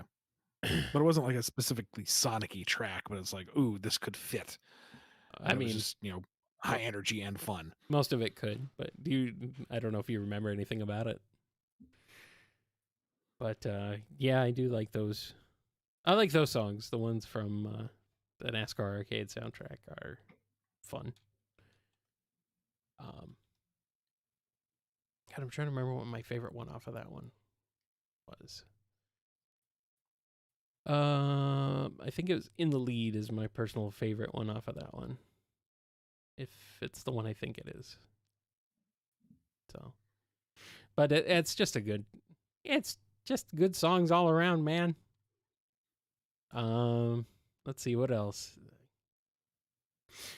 Oh, I like One of Those Days. I think that's the name of the song. It's weird because, usually Crush 40 lyrics are so uplifting and, it's like all about, being the best and being cool. And that one's like, kind of like, not depressing, but it's like it's like, yeah, well, sometimes you just have bad days. And of course, there's also Crushing in Your 30s. All right. And let's go ahead and answer this one here from Dr. Starline. Does Starline know how to cook or bake? How is he at it? If he can do it, does he have a dessert he enjoys to prepare because it's his favorite? What is the term? All that fancy gastronomy type of stuff where you boil down cooking, no pun intended, cooking into like the basic science of it. You're concentrating on the temperatures and the timing and the chemistry of it all coming together, and he's putting out all these like esoteric gastrique creations because they're just so immaculately crafted, and yeah, he tastes fine. And they've got some nutritional value, so yeah, he technically knows how to cook. Technically. I don't know if he bakes. I don't know if he's got the patience for baking. I don't know if he would want, to all the mess from baking, because you can't bake without spilling flour. That's just how it goes. Well, And then he would just hate the inefficiency of having to clean up on top of everything else. yeah, but baking is science. So, and I honestly, He would find a better way to bake. He would invent something to bake for him. Cooking is a lot of science in general, to be fair. Yeah. So, all right. Let's go ahead and switch back to some super chats for a bit. This one is from Chaos Sonic 1. Death battle time. Sage versus Adam. Sage can still use cyberspace. Adam has Tommy's body and nanites. How does it go? Tommy is vaporized again. I mean, Tommy was mega maniacal and Machiavellian to a fault. Sage is far more efficient. So she would just access Adam's code, remove a crucial bit of code itself from his operational executable, and then proceed to nuke him. I think Sage would come out on top. All right. I'm laughing because in the Discord chat, they're saying Wonka Starline. And you know what? He's got that sort of presentation, If he could cook, if he could make, he would cook candy. And he just, I don't know, he has that style and that personality where I think he would be, wow. Willy Wonka, silly Starline. The presentation is a little more Eggman style than him, but I could see him fully Gene Wildering it up. Yeah. Oompa Loompa kit. Oh no. Anyway. Come with me, and you'll be in a world that's full of lacerations. Okay. So this isn't just this is outright evil Willy Wonka. Yeah. Instead of questionably evil Willy Wonka. Possibly evil. When they go down the tunnel of nightmares, he's the only one who comes out on the other side. Okay, well, that makes sense. All right. Okay. Sorry for derailing your question, Chaos Sonic 1, but that was a good one. The schnozberries taste like schnozberries, and the arsenic tastes like arsenic. Oh, no. Oh, no. There's your next Sonic storybook title. No! Oh, no. Starline in the Chocolate Factory. No! Okay. Chaos Sonic 1 already had his question answered. So here's one from Emil C. Diskunk Bros are mercs, so why not pay them to be good? Because money doesn't exist on Sonic's world. I think that's why they're so mad. Run that one by me again. The Skunk Bros are mercs, so why not pay them to be good? Oh, I get it. That could work. I mean, it would be difficult for them, having to abide by the contract and not be jerks. Mm-hmm. But if the money's good, then yeah, maybe they'd abide by it. But there's no money on Sonic's world, so there's no way that the resistance the resistance couldn't afford to pay them. They're the restoration, whatever they're called now. How do you explain that? You don't have to. I guess. I will never I will never let off the no money on Sonic's world thing, though. It's not your fault. I'm not doing it to make you mad, Ian. I just think it's funny. That's fine. Just every time you do, I'm going to bring up Nermies again. Okay. I mean, there's also the possibility that Rough and Tumble wouldn't take the contract. Like they're too they're too self-respecting to go straight, even if it is for a paycheck. They're too self-respecting to do anything respectful. They have a reputation to maintain, man. They're Rough and Tumble. You don't mess with them. They're ne'er-do-wells. Yep. All right, fine. I guess we'll come to a truce. Whisk Cheese has a question. If Mephiles came back, which form will he take next?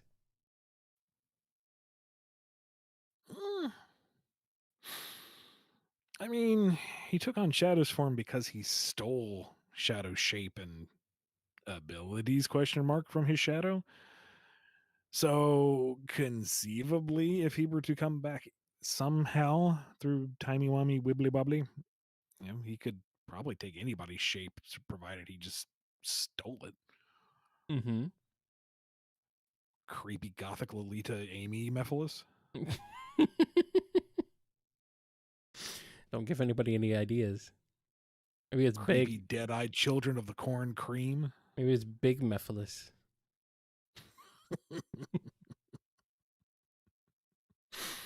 You think it's big sitting there fishing, and then all of a sudden his head swivels around like an owl. Hey, little guy. Oh, no! Dear. Oh, dear. Fishing line tugs. He pulls out a gigantic Iblis fish. Oh, I got a big one.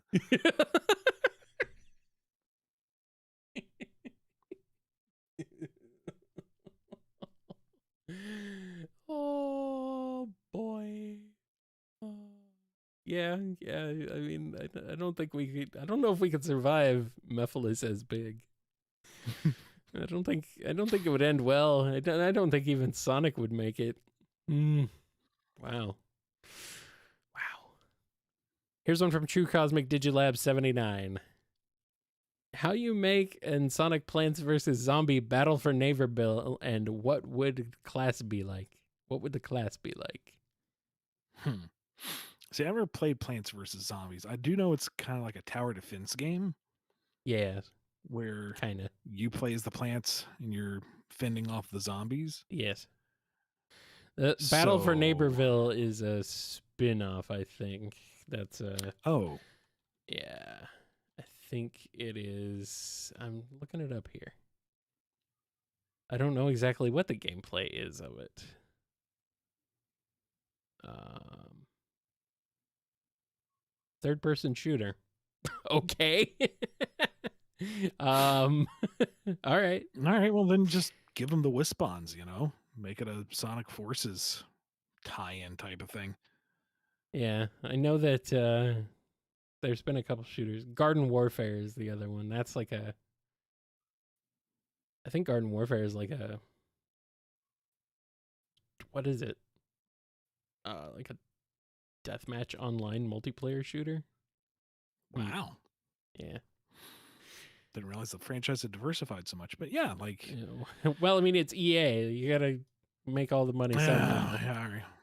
But I mean, if we're talking third-person shooter, yeah, just do Sonic Forces skins. Mm-hmm. Create your own avatar, equip a Wispon. Depending on how lenient Sega is, slap in some of the character skins. So you got Sonic or Amy or whatever, and don't think too hard about it. It's kind of the Fortnite treatment. Yeah. It sounds like a budget version of doing a Sonic Warriors game. I think I would just prefer a Sonic Warriors game for real. Yeah. Yeah. All right, here's one from System 509. How would a meeting between Whisper and Shade go? Quietly. Are we talking Shade after she defects or before? Why not both? Like, if it's before, that meeting is, a death match. And I hate to say it, but Shade's tech probably gives her the edge over Whisper. I mean, They fight each it's other to hard a to snipe. They fight each other to Hmm? a stalemate. I mean, it's hard to draw a bead on somebody as a sniper when they can freely teleport. I still think Whisper could take And down Shadow. that leech blade, can that like drain hyper go-ons out of Wisps? Could she like disarm them mid-shot? I don't know. It'd be dicey for your Whisper. As post-defection, now you've got two incredibly focused, incredibly well-trained, incredibly well-equipped ladies with no qualms of taking down their target. Whoever they are set out against is doomed. We're talking ruthless efficiency and wholesome professional friendship. This sounds glorious. Too bad it will never happen. El Tecnopada has a question. Actually, they don't have a question. Apparently. They say, I just want to recommend Day of the Beast, a Spanish horror comedy movie about a priest trying to stop Judgment Day before Christmas. It's kind of funny. Does sound like a fun premise. That does sound fun. Yeah. I mean, I don't know. Maybe I'll put it on my list of things. But it's a Spanish-Italian comedy from 1995. Interesting. I'd never heard of it before. But it sounds fun. Oh, and it's like free on everything, apparently. Interesting. I guess that's convenient. Here's one from Mr. Krabs. It's dino time. Sonic and his pals, even Starline, are teleported to the island of Jurassic Park. How will they escape and get off the island full of dino?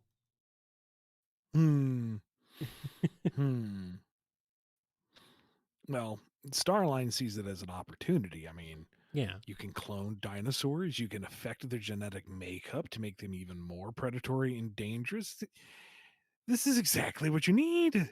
Just figure out a way to control them. You can do that, right? Spare no expense. That's And right. so he gets eaten. He's the first one. Yeah. I mean, he's in the lab trying to figure out, okay, I've seen where they went wrong. I can fix this. And then, everyone else is, just trying to get to the chopper, figure out how to get a Jeep running again so they can get to the helipad and get the hell out of there. You need at least one sequence where Sonic is running with the Velociraptors. I mean, come on. Maybe he's running from the T-Rex and he's driving the Jeep, looks in the side view mirror, objects maybe larger than they seem as the T-Rex comes in and goes, forget it, jumps out of the Jeep and just speeds off. I was gonna say he'd be like, didn't this happen before? Haven't we seen this before? Send Knuckles out into the park to find the components they need to get the helicopter running again. What am I looking for? Tails just draws up a picture. Look for one of these. You're a treasure hunter. Hunt the treasure. And then otherwise, they'd be able to hold their own fairly well. I mean, between their various techniques and Amy's hammer, anything coming to bite their faces off, they can probably club away. And they're generally not going to go out and try to get eaten. I mean, Sonic might because it's fun, but, in general, they'd play it smart. Whisper would be like, clever girl. Thank you, Chad, for that one. Here's one from Oscar O. the Bearcat. How would Eggman Nega versus the Deadly Six go?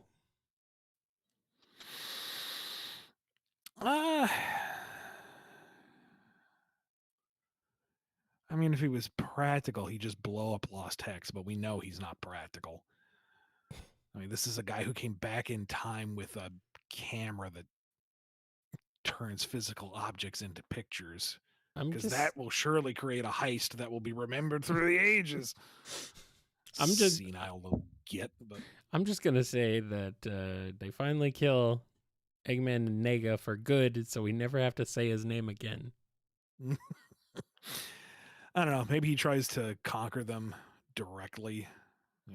My predecessor could do it. I'm going to be the real Eggman and conquer the Zeti. And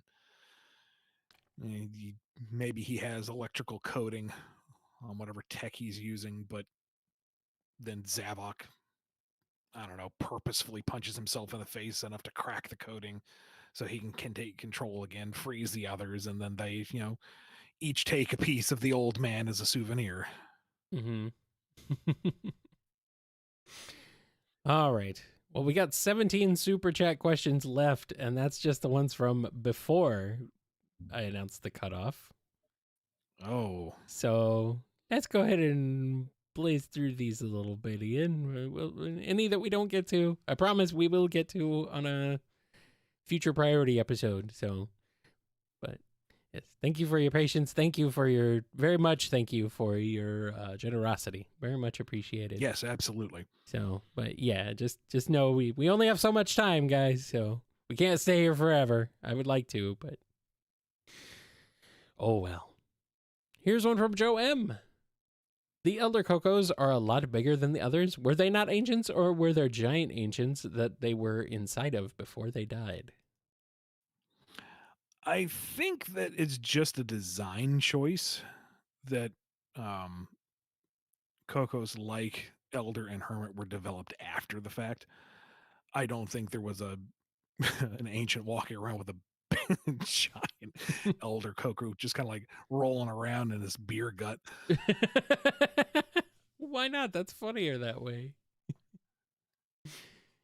There's no reason why not. Come on.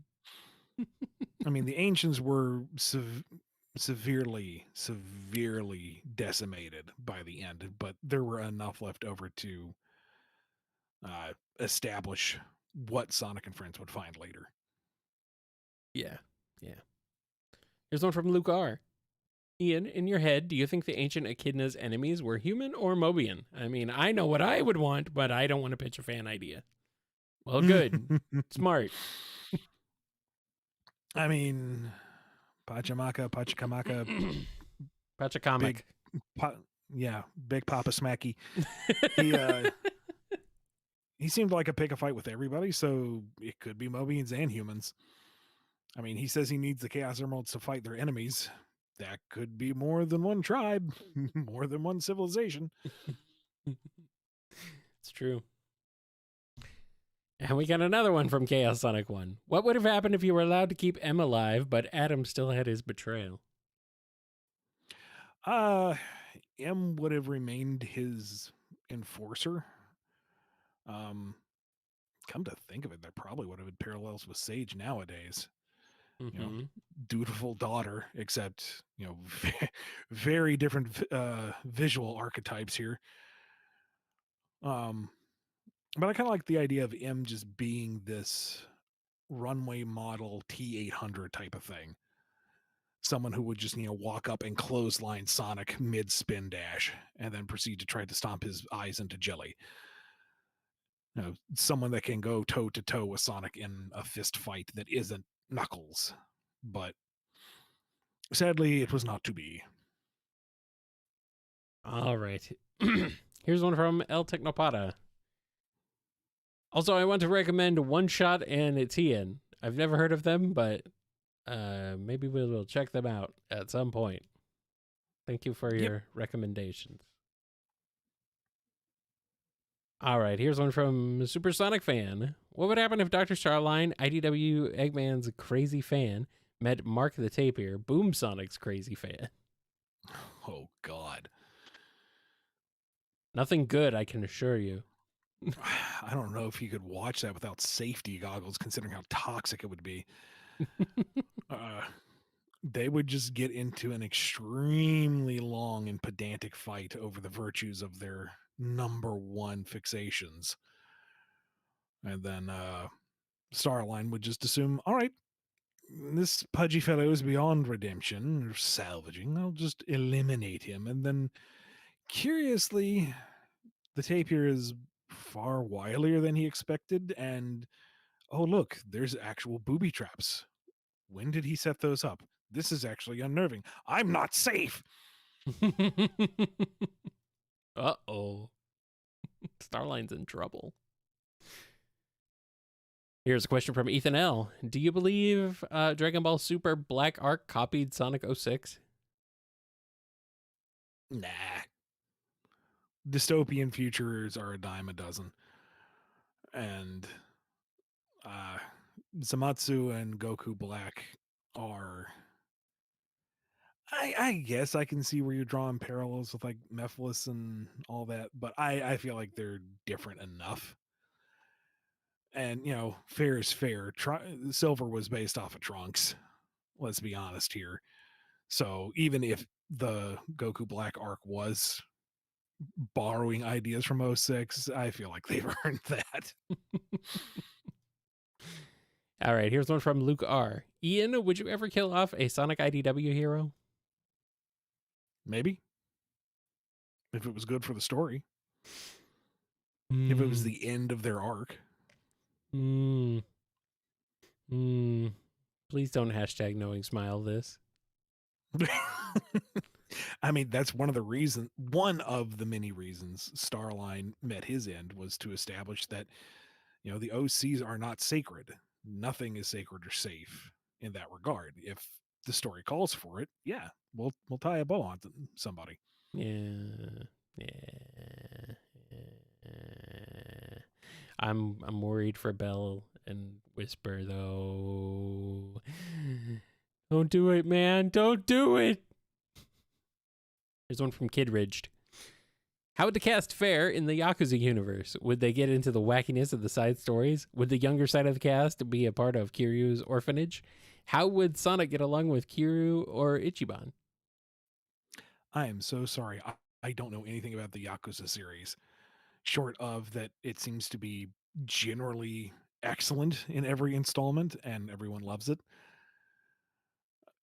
What very little I have seen of it just seems like Shenmue, but good.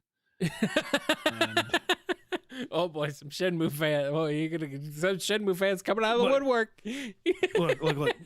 I say this as someone who when- bought Shenmue day one But on when you're- Dreamcast. But when you're right, you're right. I freaking adored the game. It was revolutionary in so many ways. It Yeah. is truly something that should be enshrined in the history of video gaming in terms of construction, in terms of art, in terms of everything. It is a major turning point in video games, period. Right. It's very important. Yes. It has aged very poorly. It's not a good game. No. No, it's not. Not right now. It blazed so many trails. Yes. It is the foundation of so much that came after. Yes. But it has been left behind quite handily by what came after. Yeah. So I can't really answer your question because I don't know enough about it. I am inclined to say anything that's generally goofier and more lighthearted would be more befitting of the Sonic cast. Yeah. I I mean, really, I don't know too much about Yakuza myself. Still have not played any of them. But I think it would be fine. I think they'd be okay. I don't think they'd get into too much trouble. All right, here's one from Domino AU. How would you describe Sonic and Rouge's relationship?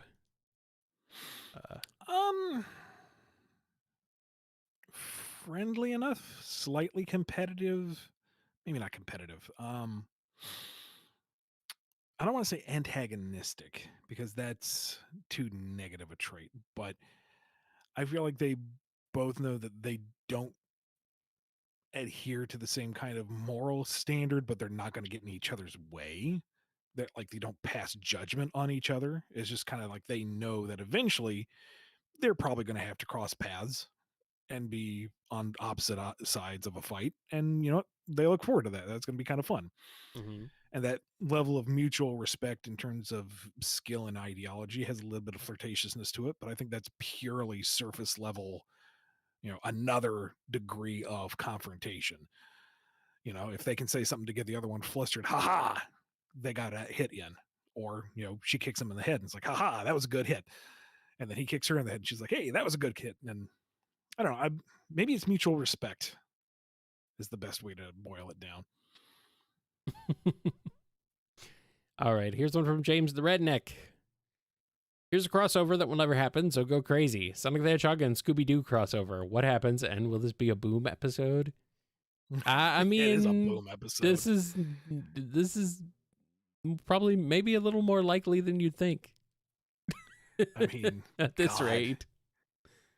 Boom Knuckles off with Shaggy and Scooby. Yeah, Knuckles will do whatever you want for a Scooby snack. They look delicious. And then he tries Velma one, and Amy. they are delicious.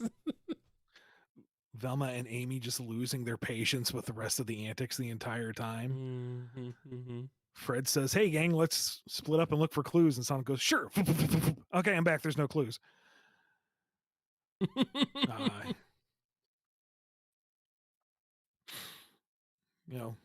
Fred's really confused. This isn't who they thought they were supposed to hook up with. And meanwhile, Vector's somewhere else entirely. Where are those guys? They're late.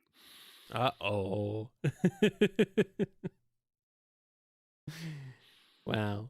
Eggman's really put out that his, autonomous fan with a bedsheet over it ghost trick didn't fool anybody. Would have gotten away with it too if it weren't for you meddling kids. No, we saw through this from the very beginning. No, it was perfect. No, this was really lame. Ironic. That's a terrible Scooby. I'm sorry. Let's go to Ramburger. There we go. I guess I needed a channel. I needed. can't understand. I needed to channel more Vector on it, I guess. Oh boy. Shaggy and Scooby versus Sonic in Outrunning the Monster. Who would win? I mean, whoever can guys, I get through gotta the. ask, how do you make that noise with your legs? That sounds really goofy, but it's also really effective. How Like, many- how do you make that? No, I can't do Shaggy. I can barely do Dave. I was gonna say you just became Dave. Like which one is it? They're really easy voices, Desiree says. Well, you know what? I'm terrible at impressions. I used to Terrible. be able to do a half passable Shaggy, but I can't do the falsetto anymore. Yeah. Okay, Razor has a question. If Chows could speak like Korg during Sonic Adventure, how would the events of that game play out? Now, are we saying chows as Oh wait, in maybe it's multiple chaos. chow If chaos or could speak, chaos? maybe it is chaos. Maybe it is chaos. I don't know. I mean, both are funny, but like, oh hey, you let me out of the emerald. That's nice of you. I'm quite pissed, you know. Like this guy came over and he stepped on all my kids, and I kind of drowned them all. But you know, then I got sidetracked. So thanks. Let's get back to it, eh? Without singing to a little Canadian. I was gonna but say, still. you're turning into a Canadian there a bit. You've been around too many Canadians for too long. By which I mean you've been around one for too long. I'm kind of committed to the bit now. I know.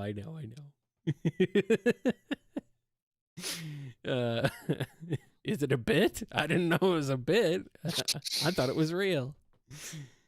Shows what I know. I also enjoy the idea of, you know, all the various forms of chaos, screaming and thrashing and roiling, but still with Korg's laid back voice the entire time. Mm-hmm. It is pretty funny. Yeah. Perfect Kast comes bursting out of the office building. Oh, sorry. Didn't mean to knock over all the chairs and staplers and whatnot. Staplers and whatnot. Yes. All right, here's one from the Might of Gabura. Is Solaris and Time Eater unaffected by the concepts of space and time? They can seemingly erase them and aren't phased by their destruction. Yeah, they're time-based entities, so They seem beyond the normal flow of things, you know? yeah. I mean, it'd be like if a fish was a waterbender. Yeah. Something like that. Here's one from Excel Hedge. Depending on the ending, would you want to incorporate Prime's multiverse into IDW with your own spin, but Dread's pirates are part of Blaze's dimension? That might tread on problematic ground. I probably shouldn't comment or even speculate in that regard right now. Sorry. Yeah. All right, here's another one from El Technopata. Last one, a T800 base character. How could it work? I mean, in a lot of ways, Metal Sonic is kind of a T800 like character. It's, Yeah. you know, he's designed to be a replicant of a living individual. He's cold and ruthless and efficient and doggedly determined to eliminate his target. He doesn't have the same lumbering presence necessarily as the T800. No, he's the more like the T800 he's more like the T1000. I mean, he even melts into a puddle of goo in Sonic Heroes. So yeah, okay, I see. There is a distinction there because the T800 was more of a kind of lumbering, unstoppable presence. Like Right. the terror that came from him was that he's coming slow and steady, and you cannot stop him. You blow off limbs, you smash various parts. He's still coming with you with the same determination as before.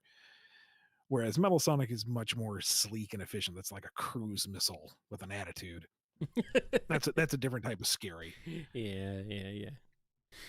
All right. Well, we are at the 2-hour mark, so I think we're going to go ahead and ask just one last question. And this one Might be interesting after 2 hours of talking, Ian. No. This one's from Stephen A. Can Ian sing Never Had a Friend Like Me or his favorite Aladdin song, please? Oh, goodness. That's the problem. All of them are great. It's legendary for a reason, yes. I'm in the mood to help you, dude. Just a moment. You're looking up the lyrics. Like, I remember the tune, but I don't know the lyrics specifically. The lyrics are, I mean, it can be hard to follow. No, not the Will Smith version, please. It's almost the same, at least. For what that's worth. Here we go. A cappella, no accompaniment. Sure, why not? Never, and the meter might be all over the place, but here we go. When Ali Baba had them 40 thieves, the Shenanigans, I had 1,000 tales. But master, you're in luck, 'cause up your sleeve, you got a brand of magic never fails. You got some power in your corner, now some heavy ammunition in your camp. You got some punch, pizzazz, yahoo, and how. See, all you gotta do is rub that lamp, and I'll say, Mr. Aladdin, sir, what will your pleasure be? Let me take your order, jot it down. You ain't never had a friend like me. Life is your restaurant, and I'm your maitre d'. Come on, whisper what it is you want. You ain't never had a friend like me. Yes, sir, we pride ourselves on service. You're the boss, the king, the Shah. Say what you wish, it's yours, true dish. How about a little more baklava? Have some of column A, try all of column B. I'm in the mood to help you, dude. You ain't never had a friend like me.